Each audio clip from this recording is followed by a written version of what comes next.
তো বন্ধুরা, ত্রিপুরাতে যে সকল ক্যান্ডিডেট আগরতলা এবং আমবাসা লোকেশনে 12 পাস কোয়ালিফিকেশনে উইদাউট এনি এক্সপিরিয়েন্স একটি জব খুঁজছেন, তাদের জন্য আজকে একটি জব নোটিফিকেশন আমরা নিয়ে এসেছি।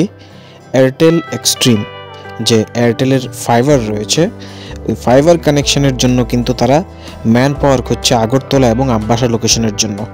তো এই ভিডিওটিতে আমরা সম্পূর্ণ আলোচনা করব কি কোয়ালিফিকেশন চাওয়া হয়েছে এবং কি এলিজিবিলিটি ক্রাইটেরিয়া রয়েছে এবং কিভাবে অ্যাপ্লাই করবেন।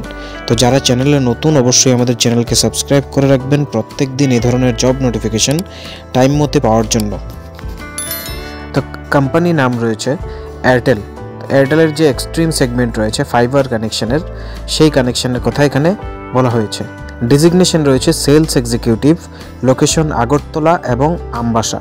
এবার এজ লিমিট রয়েছে আপ টু 30 ইয়ার্স পর্যন্ত এবং এডুকেশনাল কোয়ালিফিকেশন শুধুমাত্র হায়ার সেকেন্ডারি পাস, মানে শুধুমাত্র 12 পাস চাওয়া হয়েছে। যে স্যালারি স্ট্রাকচার থাকবে 12,000 টাকা থেকে 16,000 টাকা প্লাস প্রভিডেন্ট ফান্ড এবং ইএসআইসির কাভারেজ কিন্তু রয়েছে।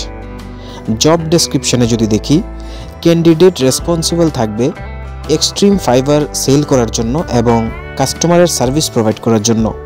পাশাপাশি তারা বিভিন্ন অফিসে বা বিভিন্ন বাড়িঘরে ভিজিট করতে লাগবে, ভিজিট করে তাদের প্রোডাক্ট সম্বন্ধে প্রমোট করতে লাগবে, মানে কাস্টমারদের বলতে লাগবে যে এই ধরনের এয়ারটেল ফাইবার প্রোডাক্ট রয়েছে, যার থেকে এই বেনিফিট আপনারা পেতে পারেন এই কানেকশনটা নিয়ে।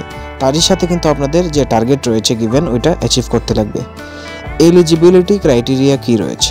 ক্যান্ডিডেট যিনি ইন্টারেস্টেড আছেন এই পোস্টটিতে, তার অবশ্যই একটি ভ্যালিড ড্রাইভিং লাইসেন্স এবং 2 হুইলার লাগবে, বিকজ এটা ফিল্ড বেসড জব। যারা অ্যাপ্লাই করতে ইচ্ছুক, কীভাবে অ্যাপ্লাই করবেন? এই যে গিভেন হোয়াটসঅ্যাপ নম্বরটা রয়েছে, এই নম্বরে আপনারা নিজেদের আপডেটেড সিভি সেন্ড করে দেবেন। যদি আপনাদের সিভি শর্টলিস্টেড করা হয়, তবে ফার্দার সিলেকশন প্রসেসের জন্য কোম্পানি থেকেই আপনাদের কল করা হবে এবং ইনফর্ম করা হবে।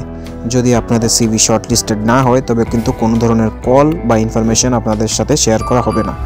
তো যারা এই পোস্টটিতে অ্যাপ্লাই করবেন, সবাইকে আমাদের তরফ থেকে best of luck and thanks for watching.